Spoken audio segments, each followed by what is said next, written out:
Singer Chinmayi శ్రీపాదపై హైదరాబాద్లో case నమోదైంది. హెచ్ఎస్యు విద్యార్థి కుమార్ సాగర్ ఫిర్యాదుతో గచ్చిబౌలి పోలీసులు కేసు నమోదు చేశారు. భారత్పై చిన్మయి అనుచిత వ్యాఖ్యలు చేశారని కుమార్ సాగర్ ఫిర్యాదు చేశారు. సీనియర్ నటి అన్నపూర్ణమ్మకు చిన్మయి కౌంటర్ ఇచ్చారు. ఈ క్రమంలో చిన్మయి దేశంపై విమర్శలు చేశారని, ఆమెపై కఠినమైన చర్యలు తీసుకోవాలంటూ డిమాండ్ చేశారు.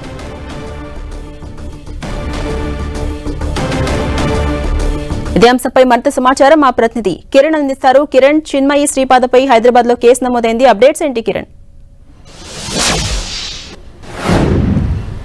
ఝాన్సీ రాణి ప్రముఖ స్టార్ సింగర్ చిన్మయి శ్రీపాదపై గచ్చిబౌలి పిఎస్లో కేసు నమోదైంది. ఒక ప్రముఖ నటి ఇంటర్వ్యూలో ఇంటర్వ్యూ కూడా శ్రీపాద చిన్మయి కౌంటర్ ఇస్తూ కూడా ఇటు దేశాన్ని కించపరిచే విధంగా అదేవిధంగా దీనికి సంబంధించి కొన్ని వ్యాఖ్యలు చేయడంతో హెచ్యు విద్యార్థి కుమార్ సాగర్ గచ్చిబౌలి పిఎస్లో కంప్లైంట్ చేయడం జరిగింది. ఇట్లా ఇద్దరు మహిళలు ఒక అంశం సంబంధించి కూడా ఇట్లా సోషల్ మీడియాలో మాట్లాడుకోవడం సరైన అంశం మీద కూడా ఇది సరైనది కాదు, ఏదైనా ఉంటే కూడా దీనికి సంబంధించి సమాజానికి యువతకు సంబంధించి ఆదర్శంగా నిలవాలి. కానీ ఒక ప్రముఖ నటి ఇచ్చిన ఇంటర్వ్యూకి కౌంటర్గా తన వీడియో బయటని ఇన్స్టాగ్రామ్లో వైరల్ చేయడం సరైనది కానీ చెప్పిన పరిస్థితి కనిపిస్తుంది. ఈ సంబంధించి పలు సెక్షన్ల మీద కూడా ప్రస్తుతానికైతే గచ్చిబౌలి పోలీసులు ఫిర్యాదు చేసినట్టుగా తెలుస్తుంది. ఇక ఈ వీడియో గత కొద్ది రోజులుగా వైరల్ అవుతున్న పరిస్థితి కనిపిస్తుంది. దీనికి సంబంధించి ఇప్పటికే నెటిజన్లు ఇటు చిన్మయి శ్రీపాద వ్యవహారానికి సంబంధించి కూడా అటు సోషల్ మీడియాలో దుమ్మెత్తిపోతున్న పరిస్థితి కనిపిస్తుంది. ఇక తాను ఒక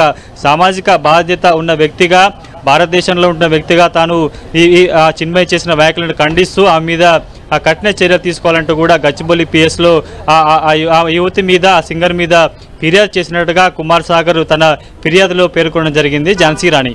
రైట్, థ్యాంక్ యూ కిరణ్.